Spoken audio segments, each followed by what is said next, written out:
Évaluation des capacités expérimentales, je vous conseille de regarder cette vidéo, j'en dis pas plus.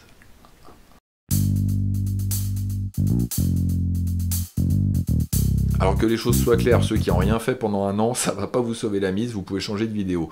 Pour tous ceux qui ont un petit peu travaillé, qui ont des difficultés ou qui arrivent même très bien, voici quelques conseils. Tout d'abord, tous les sujets sont sur Internet. Le site Internet, je vous le mets dans la description de cette vidéo. Et regardez, voici un sujet au hasard sur lequel je viens de cliquer, qui s'appelle huile de lin. Voici un des sujets sur lesquels vous pourriez tomber. Ce qui est assez intéressant, c'est de lire ces quelques sujets et de voir comment est-ce qu'ils sont construits. Ils sont toujours contextualisés, hein, vous voyez ici, contexte de la situation d'évaluation. Et ce qui est très important, c'est de lire les sujets. Le grand défaut en fait que vous avez lorsque vous passez les ECE, c'est que vous ne lisez pas, vous lisez mal en tout cas, les sujets, vous lisez mal les questions, vous êtes dans le stress et donc vous ne comprenez pas.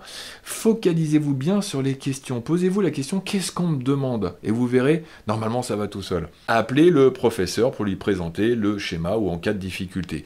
Et ça c'est extrêmement important. Très souvent on voit des candidats qui n'appellent pas le jury, le professeur, et qui passe à la suite. Mais attention, vous allez être pénalisé là-dessus, parce que les points ne pourront pas vous être octroyés. Appelez le professeur lorsque vous êtes bloqué. Pourquoi ? Parce que vous avez 1 heure seulement pour réaliser l'ensemble de l'épreuve, et que si vous bloquez au début, eh bien vous n'allez pas pouvoir répondre aux questions qui suivent. Et le fait de vous débloquer ne va pas forcément vous enlever, entre guillemets, des points. Non. Comment est-ce que note un jury ? En fait, le jury va évaluer des compétences. Valider, réaliser, donc réaliser c'est l'expérience, s'approprier le sujet, etc. Et donc, à partir de cela, il va vous mettre A, B, C ou D. A, ça veut dire que la compétence est pleinement réalisée. B, ça veut dire que avec quelques aides, on vous a donné quelques petites indications, vous avez pu réaliser pleinement cette compétence.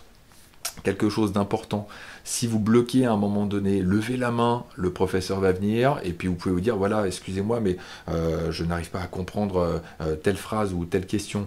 Le professeur va vous aider sans vous donner de réponse. Et si par vous-même vous trouvez, eh bien dans ce cas-là, vous restez sur le niveau A, c'est-à-dire que par vous-même, vous avez quand même trouvé la bonne réponse. Donc n'hésitez pas à interagir, pas trop non plus, avec le jury. Autre question qui peut vous être demandée lors d'une épreuve de capacité expérimentale, c'est de proposer un protocole expérimental. Alors, moi c'est un conseil que je vous donne.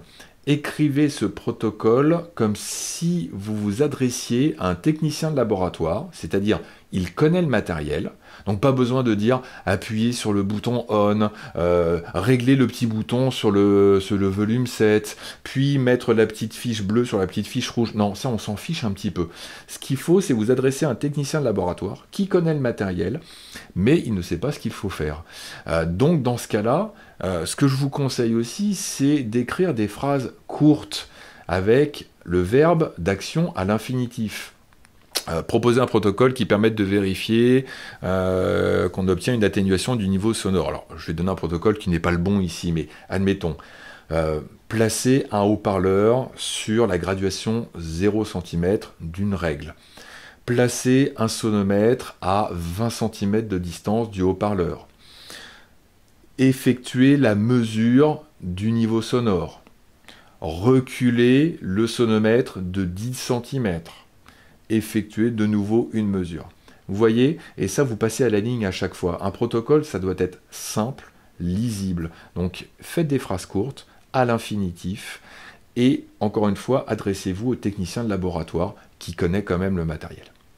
Un autre conseil, la veille, vous lâchez tout, ne révisez plus, aérez-vous, videz-vous la tête. Et très souvent, et trop souvent, vous reprenez des fiches, vous relisez en vous disant « mais je ne me souviens plus de rien, panique à bord ». Mais attendez, un acteur de théâtre par exemple, avant de rentrer sur scène, vous lui posez la question en lui disant « est-ce que vous connaissez votre texte, est-ce que vous connaissez la première phrase que vous allez dire ?» Il va vous dire « non, je ne m'en souviens pas ». Ça s'appelle le stress et c'est entièrement normal. Par contre, le comédien, dès qu'il va rentrer sur scène, normalement, ça devrait bien se passer. Pour vous, c'est pareil. Tout ce que vous avez appris pendant 1 an, ne vous inquiétez pas, vous n'allez pas l'oublier comme ça d'un coup le jour de l'épreuve. Et enfin, cette épreuve de capacité expérimentale ne se base pas que sur l'expérience. Il n'y a pas que ça à faire. Ça compte pour une petite partie, non négligeable, mais une petite partie de l'évaluation. Donc, si vous avez raté vos mesures, votre expérience, pas de panique, il y a d'autres questions sur lesquelles vous allez pouvoir répondre. Donc si je résume, regardez quelques sujets pour voir comment est-ce qu'ils sont construits, quitte à en faire un ou deux pour vous entraîner. La veille, vous lâchez tout, vous ne révisez plus rien, vous vous aérez, vous dormez bien, vous mangez bien, c'est très important. Le jour de l'épreuve, venez bien un quart d'heure avant avec votre matériel. Dès que vous avez le sujet en main, lisez tranquillement le sujet, regardez ce que l'on vous demande très rapidement, puis ensuite, vous vous lancez. Pendant l'épreuve, n'hésitez pas à appeler le professeur. Lorsque c'est indiqué, vous l'appelez impérativement. Lisez bien les questions, regardez bien le verbe d'action. Est-ce qu'il faut calculer? Est-ce qu'il faut déterminer? Est-ce qu'il faut proposer un protocole expérimental? Et ainsi de suite, pour bien répondre à la question. Et avec tout ça, eh bien normalement, ça devrait le faire. Enfin, normalement. Enfin, c'est pas sûr.